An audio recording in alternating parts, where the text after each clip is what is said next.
parce que ci débat d'orientation budgétaire bii passé le mois de juin fii laa taxawoon ñu souligner problème boobu parce que nekk na un problème majeur monsieur le ministre passerelle yi suñ ko defarul ci atum 2026 bi mun nañ xaaraat yeneen cas d'accident parce que ñi nga xam ne ñooy fréquenter le tribunal de Pikine Guédiawaye chaque suba suñu xëyee entre 2000 et 3000 personnes dañuy fréquenter axe boobu moo tax vraiment nekk na benn urgence boo xam ne banlieue bi ñëpp ñu ngi koy xaar.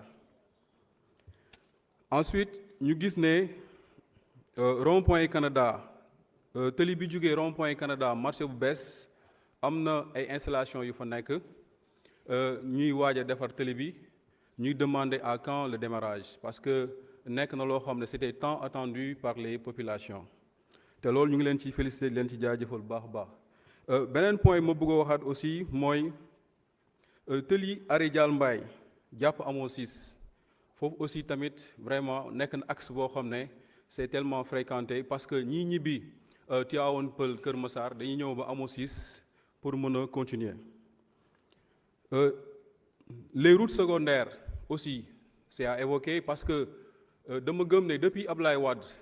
la Guédiawaye gëj a am tëli bu normal daanaka ci régime Macky Sall bi yëpp amul benn tëli Guédiawaye boo xam ne defar nañ ko donc du coup ci mouvance su président Diomaye Faye président Diomaye je pense que Guédiawaye war na mën a changer xar kanam.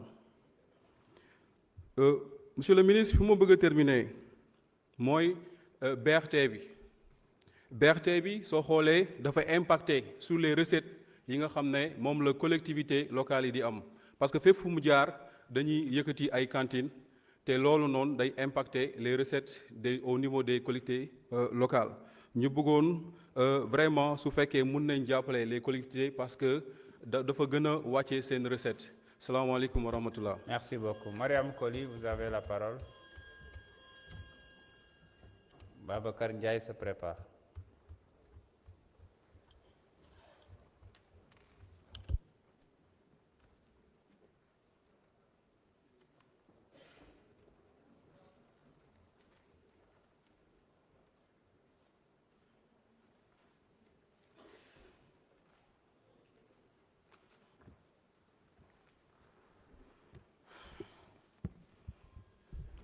Auzu billahi mina sheytaani rajim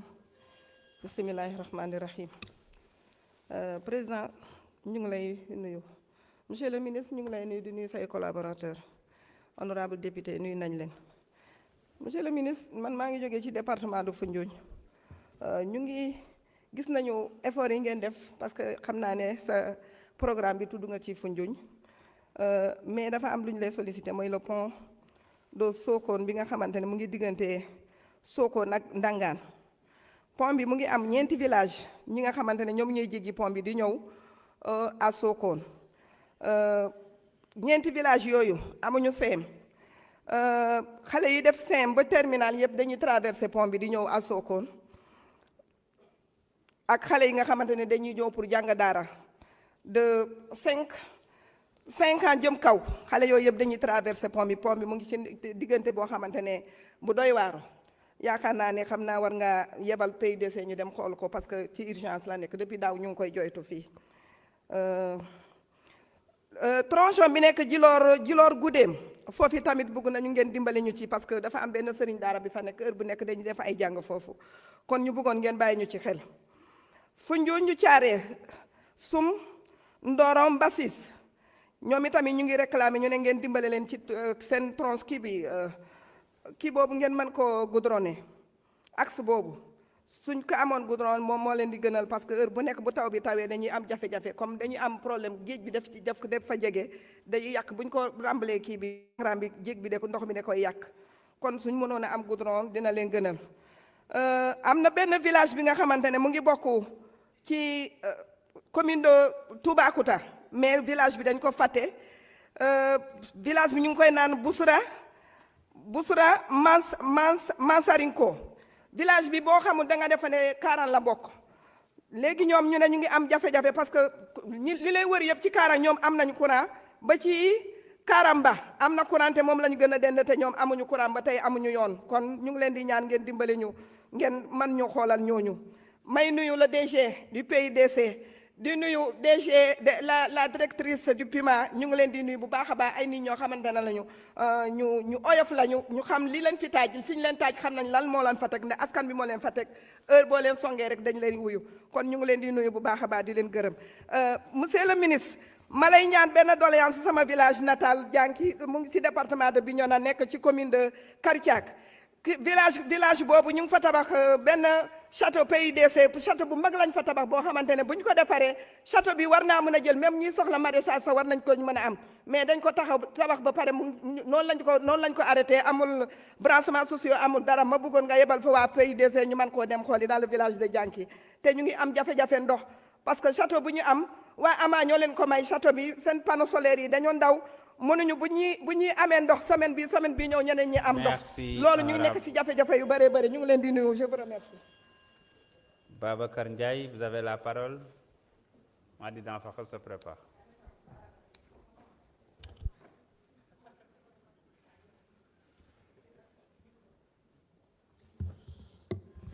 Assalamu alaikum wa rahmatullah. Monsieur le Président, ñu ngi lay ziar, monsieur le ministre, ñu ngi lay nuyu bu baax. Monsieur le ministre, tey bi ma nekkee di déglu suma collègue député yi, très sincèrement, j'ai eu un sentiment bu metti.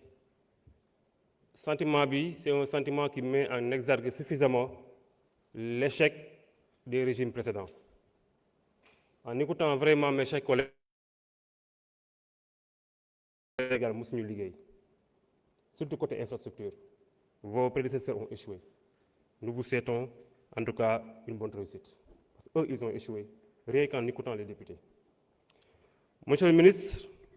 je m'avais parlé un peu de la question des passerelles. Département de Pikine, dalee ko buntu Pikine ba Mbao dafa nekkoon di am ay accident yu baree bari nit ñi di dee chaque jour que jëfee. L'État à l'époque teg ay passerelles pour éviter loolu noonu ñu dem ba un certain temps ñu démonter passerelles yi depuis lors delloowuñu leen donc malheureusement la doon xew ci accident continuer di xewaat ba léegi de buntu Pikine à Mbao amatul passerelle et à chaque semaine di nga dégg oto mbëkk na nit moto mbëkk na nit accident yi dafay tegloo di tegloo bindoon naa ci question écrite en tant que député. La réponse qu'on m'avait fournie n'était pas rassurante. Malheureusement, c'est du n'importe quoi, mais du woon dal xel. Donc nous vous demandons solennellement ngeen delloo soit passerelle parce que c'est une question de vie. Ay doomu aadama ñooy jégg ci tali yi c'est pas ay mala. Oto yi ni ñeen mbëkkee ni ñeen gaañee leen rayé ëpp na trop qu'on nous ramène les passerelles de Buntu Pikine à Mbao. Monsieur le ministre, le département de Pikine, sama collègue Matar Sylla wax na ko sànq. Le département le plus peuplé de la région de Dakar, département bi jur Guédiawaye, jur Keur Massar.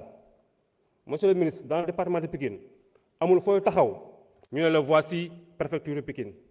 voici caserne sapeur-pompier bu Pikine, voici police centrale bu Pikine, voici tribunal de Pikine, voici lycée technique de Pikine.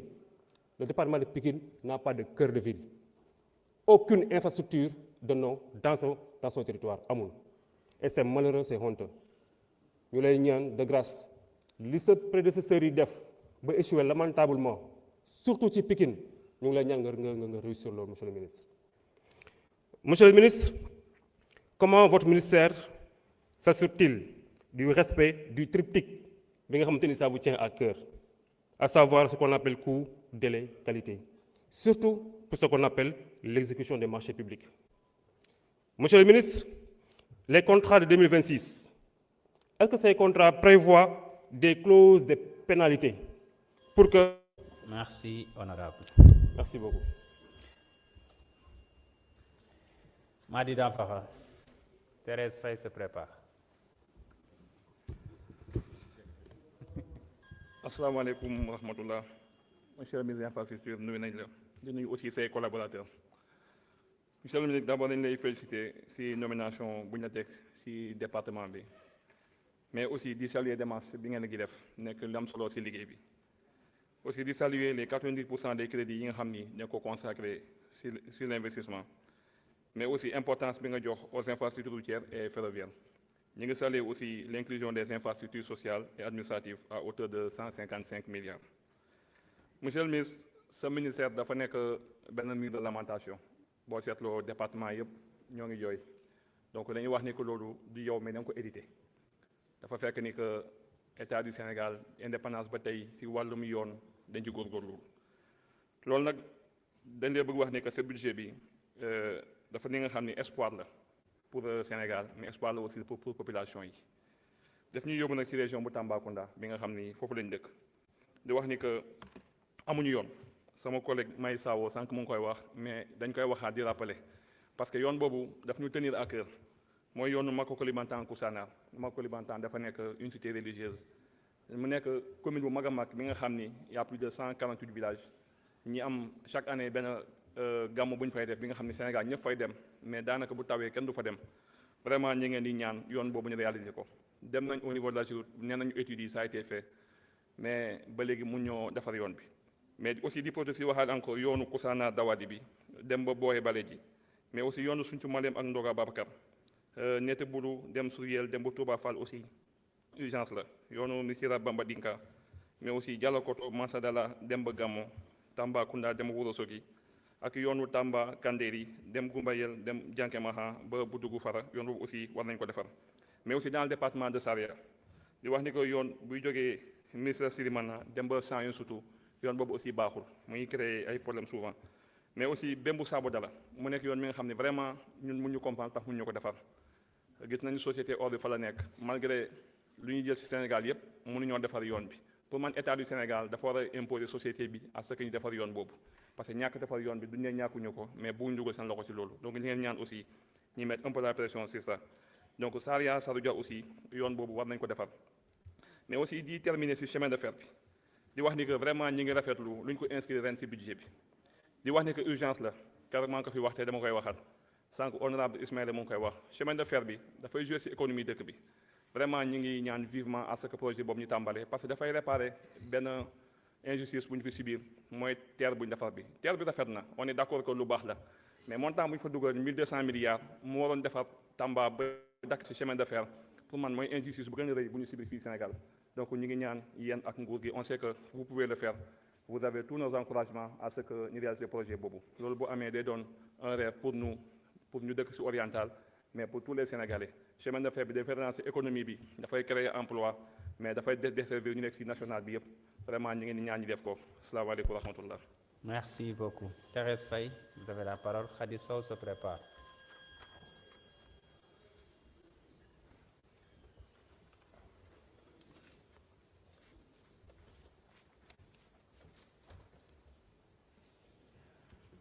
Monsieur le Président, bonjour. Monsieur le ministre des Infrastructures, chers collègues. Monsieur le ministre, ginnaaw bi ma la nuyoo nuyu say collaborateurs di ci mën a ràññee nag monsieur Kounta, coordonnateur PUDC. Je pense qu'on a travaillé dans le cadre du FERA, la formation des acteurs au niveau des collectivités territoriales. Donc, monsieur le ministre, li may njëkk a souligner mooy au niveau du PUMA, dafa amoon benn programme boo xam ne c'était pour régler la question de la connectivité du réseau Sonatel, Orange,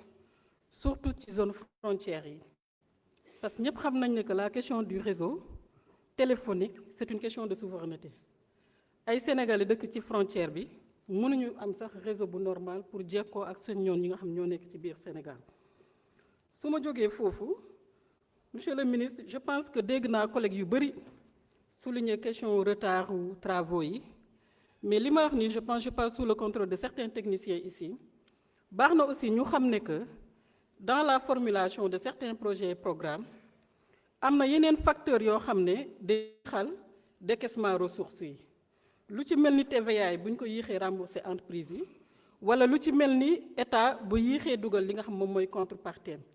Loolu aussi je pense que baax na monsieur le ministre ngeen bàyyi ci xel. Suñu ñëwee ci leneen li nga xam ne mën naa ko ci yokkaat mooy am na ay jamono bi ma nekkee Case Tout Petit, AGEROUTE ma di leen di nuyu aussi ak seen directeur général bi ñuy def boucle de Goudié lañ koy wax côté Casamance ba ci côté li nga xam moom mooy vallée du fleuve bi yoon yi ne woon foofu yépp ils avaient sollicité à ce que ñu accompagner leen pour ñu def ay infrastructures sociaux de base ci gox yooyu yu ci mel ni ay cases yi tout petit ay cases de santé en guise de RSE boo xam ne day tax askan wi gën a gis seen bopp ci projet bi. loolu aussi may wax ne monsieur le ministre lu am solo la lu tax lu am solo la boo defaree yoon bu baax à côté na am li ñuy wax poste de santé fu nit ñi mën a fajoo na am école yu baax na am leneen ak leneen donc partenaires yi bu ñu demee ba gis ne que am nañu approche bu gën a inclusive bu ñuy def bu tax ñu mën a intégrer aspect yooyu yëpp yaakaar naa ne que lu am solo te baax na ngeen bàyyi ko xel. su ma ñëwee monsieur le ministre au titre des doléances dans notre commune Diarère dañu am un village qui s'appelle Kocor bu ñu nekkee ci nawet bu école du ubbi si xale yi waajur yi ñoo leen di takkal saret pour ñu mën a traverser ndox mi li may wax waa AGEROUTE xam nañ ko ndax ñëw nañ fa ñëwaat fa ñu sollicité woon leen ay pont pour xale yi pour au moins yoon bi mën a praticable parce que est-ce que c'est pas des distances yoo xam dafa gudd.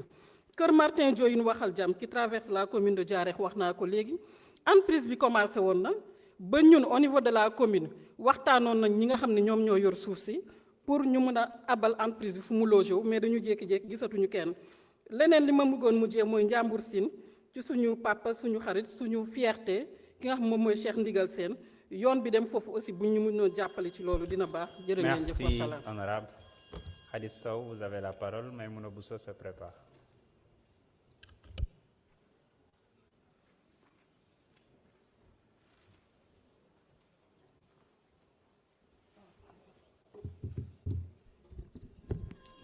auzu billaahi mina seytaani rajiim Sëriñ Mountakha Mbacké yàlla na fi yàgg te wér. Monsieur le président ñoo ngi lay nuyu monsieur le ministre ñoo ngi lay nuyu monsieur le ministre dëkk bii di commune bu Sam Yabal bàyyi nañ la xel torop ci sa biir service. monsieur le ministre dëkk bii di Sam Yabal tali mosu faa am mën naa ne état mosu faa def dara tali bii di Sam Yabal amut hôpital bu baax amut forage bu baax tali nag moom waxaale wu ma ko dëkk yi nga xam ne moom laay bëgg a wër lim tam bokk ci Sam Yabal muy daaru Belel Touba Belel bu sëriñ Abdou Lahad Mbacké daaru Waxaab bu soxna May Mbacké bu sëriñ Touba ak Mbajaaneen Lugare Mbéngeen foofu yépp tali amu fa. monsieur le ministre Sam Yabal ñu ngi lay bàyyi xel am nañ ci yow yaakaar poste de santé ba fa nekk mboolem dëkk yi ma tudd yëpp fa la ñuy fajoo ñoo ngi lay ñaan nga dolli leen ci beneen poste de santé. monsieur le ministre ñoo ngi lay ñaan département bi nga xam ne commune bii nga xam ne mooy Sam Yabal bàyyi nañ la xel trop te am ci yow yaakaar ñoo ngi lay ñaan sa budget bii nga beral leen ci loxo. monsieur le ministre ginnaaw bu ma génnee foofu ma dem ci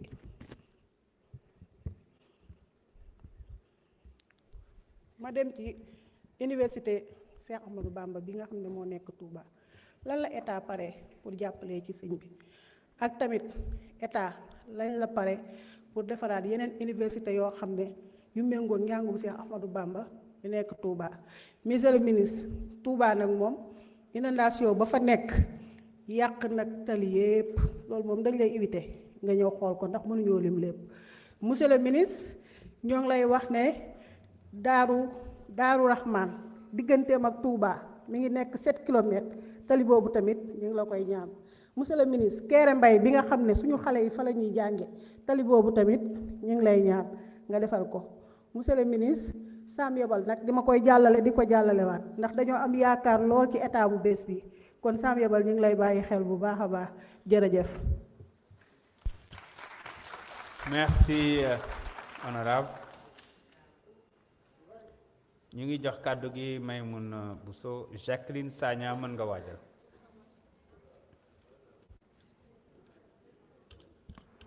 Merci Président. Monsieur le ministre des Infrastructures, recevez mes salutations ainsi que l'ensemble de vos collaborateurs. Honorables députés, bonsoir. Monsieur le ministre, votre ministère représente un défi de bonne gouvernance. Il représente aussi un défi de rationalisation dans les travaux publics. Plus qu'un ministère, c'est le bras armé, on va dire, des constructions publiques. Monsieur le ministre, je crois que pour ceux qui vous connaissent, on aurait pu faire l'économie de beaucoup de doléances aujourd'hui. Pour vous avoir côtoyé, je sais que nous avons sillonné le Sénégal et vous avez été à l'écoute des populations à côté du Premier ministre. Vous savez la plupart de ces doléances. Aucune route, aucun contrée rempli de poussière ne vous est inconnu. Je n'ai aucun doute quant à les compétences qui vous animent et qui vous accompagneront pour la réussite de ce défi. La situation du pays est très difficile. Malgré tout, le ministre des Finances vous accompagne, il se tient à côté de vous pour la réalisation de plusieurs projets de construction dans l'éducation, dans la santé, dans l'enseignement supérieur, dans beaucoup de domaines que le temps, malheureusement, ne me permet pas de citer ici. Vous aurez, dans votre ministère et dans le budget que vous nous avez présenté, beaucoup de projets de construction. Nos prières vous accompagnent. J'ai juste une seule question, c'est le souci de l'environnement, l'écologie. J'aimerais savoir si la plupart de ces chantiers ont des études d'impact écologique. Parce que je sais que des chantiers vous en feraient, parce que des plaintes, vous en avez entendu, des problématiques, vous en avez vu, et vous savez de quoi le pays a besoin pour se développer. Monsieur le ministre, aujourd'hui, nous sommes devant un ministère qui, pour la plupart d'entre nous, je peux considérer qu'il est nouveau, puisqu'il catalyse la plupart des projets de construction de plusieurs ministères. Mais je suis sûr que le seul état d'esprit de ce regroupement n'est autre que le souci de contrôler efficacement, avec la rigueur qui est la vôtre, avec la vision qui est celle du Premier ministre, de contrôler efficacement chacun des deniers jusqu'au plus petit des francs, et que ce contrôle puisse être suivi, puisse être sans interruption et puisse être centralisé. Je vous félicite pour votre nomination et je vous accompagne de mes prières pour la réussite de votre ministère. Merci. Merci, honorable. Jacqueline Sagna, vous avez la parole. Ibrahim Mbodj se prépare.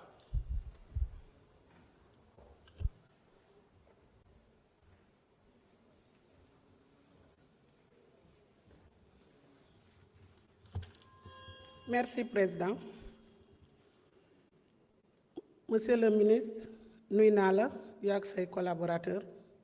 chers collègues, nuyu naa leen. Monsieur le ministre, damay ñëw waxaat fii une vieille doléance. Bu yàggul dem nga dans l'arrondissement de Niassia ñuy teral la dalal la fu jege ma ne sama sous-préfet nag tooñ nga ma waroon nga ko yóbbu kagit fële bu ko defee lépp lu ma fiy wax mu doon weddi gis bokku ci. Monsieur le ministre, dans l'arrondissement de Niassia am na ñaari mbedd bi nga xam ne Jalan Kagit 12 kilomètres, Brin Bandial 22 kilomètres.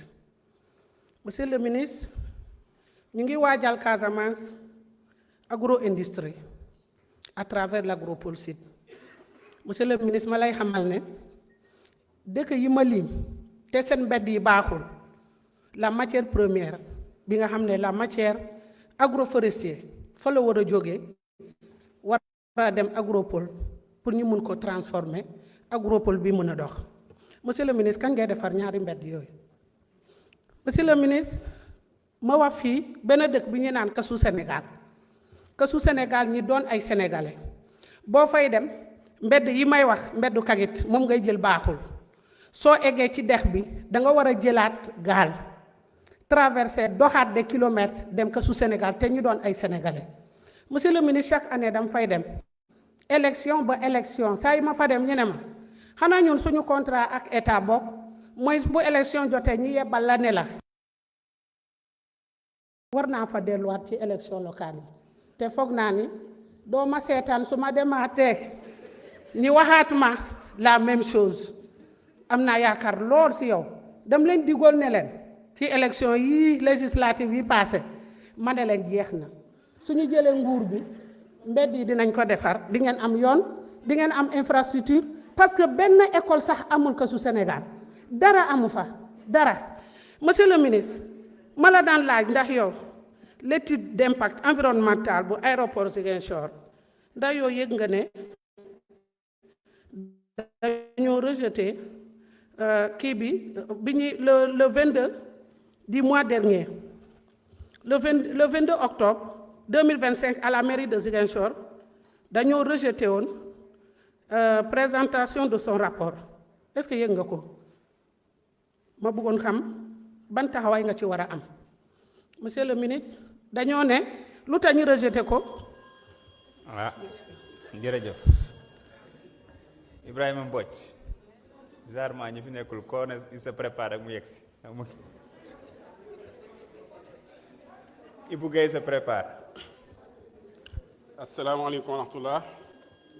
gannaaw bi ñu sant yàlla julli si yonente bi sallallahu alayhi wa sallam ñoo ngi nuyu monsieur le président di nuyu monsieur le ministre des infrastructures Déthié Fall di nuyu également ses collaborateurs. Bon, je suis du département de Dagana monsieur le ministre di leen féliciter rek si chantier yi nga xamante ni jot ngeen ko démarrer foofu notamment la boucle du riz bi nga xamante ni mi ngi war a commencer Savagne dans la commune de Diama dem ba commune de Ronk mais si biir loolu si itinéraire bi bëggoon nañ ci ngeen yokkal ñu si benn 23 kilomètres rek boo xamante ni mi ngi war a jógee Mbundoom barrage dem village de Diawar def benn bretelle bu jëm si village de Xënn ak bu Ronk Delta mais aussi mu dem ba Waasul mën a dem ba village de Ronk loolu bu ñu ko amee vraiment dina permettre ñu désenclaver benn zone boo xamante ni la plus grande union de producteurs foofu la nekk avec 6000 hectares yoo xam ne dañ koy exploiter chaque année muy génnee 36000 tonnes de riz par saison donc te aussi population bi toll ci 15000 donc loolu tey bu ñu amee 23 kilomètres yooyu vraiment dinañ permettre les pertes post-récolte yi nga xamante ni dañ ko daan am foofu vraiment dina wàññeeku te loolu mën nga ko def ci sa programme PDZAM bi mooy programme de désenclavement des zones agricoles et minières. Donc beneen ci des également la ville sainte de Gaïa foofu tamit bu ñu fa mënee am désenclavement parce que cité religieuse la te aussi ñëpp xam na ni c'est le village de El Hadj Malick Sy bu ñu mënee am également construction de la route boo xamante ni entamé woon nañ ko bi nga xam ne ngi jógee Kër Momar Sarr jaar Ñiic war a génnee Colonna pour door a rejoindre la route nationale numéro 2. Maintenant aussi avec votre programme PUDC bëgg nañu aussi électrification rurale au niveau de la zone de Thiagnaldé bi nga xamante ni dafa nekk zone boo xamante ni zone bu am solo la mu am partie boo xam ne dafa nekk ci commune Diama am partie bu nekk ci commune Ñiic am partie boo xam ne également mi ngi ci même commune Kër Momar Sarr donc zone yooyu vraiment bu ñu leen mënee defal ay piste de désenclavement tamit dina leen arranger bu baax a baax ay piste de désenclavement. Donc beneen bis des également mooy ay ralentisseurs yooyu tamit waxoon naa ko fi mais ministre transport bi muy jàll nekkuma fi woon sur l'axe de Ndiol jusqu'à Pont Gendarme parce que foofu accident yi routiers yi bëri na trop dëkk yi dañoo màgg ay agglomération la jamono ji ñu toll te xale yi dañuy traverser télé bi pour dem ay école kon fu mën fa mënee am ay ralentisseurs dina wàññi les accidents mortels yi nga xamante ñu ngi survenir ci zone boobu mais également Njëwdun jusqu'à Diama foofu tamit am na village Mbuubeen Taaba Daaru Salaam Taaba Tache jusqu'à Diama foofu tamit accident yi aussi xaw nañ fa bëre bu ñu fa mënee am ay ralentisseurs donc bëgg nañ nga wax ak Ageroute bi nekk Saint-Louis pour ñu mën a lijjanti problème yooyu. Merci monsieur le ministre. Ibou Guèye est absent. Assane Diop, vous avez la parole. Samba Diouf se prépare.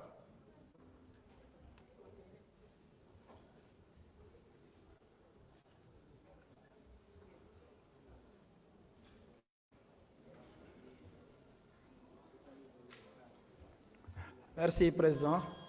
monsieur le ministre ñu ngi lay nuyu di nuyu sa collaborateurs yi ñu mën cee lim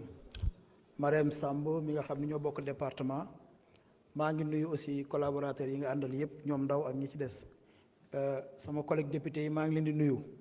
xëy na temps bi bëriwul mais dinaa ci jàllale tuuti rek. benn bi mooy monsieur le ministre ay question la ndax dafa am travaux bu ñu commencé woon ci Pire Mewane route boobu 2023 lañ ko commencé woon mais dañu toog 4 mois après ñi ko tàmbali woon entreprise bi jël seeni bagages dem loolu nag posé ay problèmes yu bëree bëri foofu parce que kenn xamul lan moo leen yóbbu ndax nit ay entreprise yoo xam ne ñëw nañu ci benn zone war faa liggéey benn tali dem ba yàgg ñu yanu seeni bagages dem mu jaaxal askan wi donc loolu c'est une question. Deuxième question bi mooy gis nañu programme 2000 villages yu ngeen war a électrifier te dans la commune de Pire am na ay villages yoo xam ne des na fa te bëggoon nañ ñu boole leen ci électrification boobu. beneen bi mooy gis nañ ci programme bi centre de santé boo xam ne ñu ngi ko war a tabax Pire ko c'est à saluer ak yeneen effort yu bëri yoo xamante ne def ngeen ko dans le département de Tivaouane loolu ñu ngi leen ciy sant bu baax a baax monsieur le ministre di leen ci gërëm di wax ni am na beneen cas de figure boo xamante ni mooy le lycée de Pire nga xam ni programmé nañu ko def nañu lépp ba pare jox nañ leen site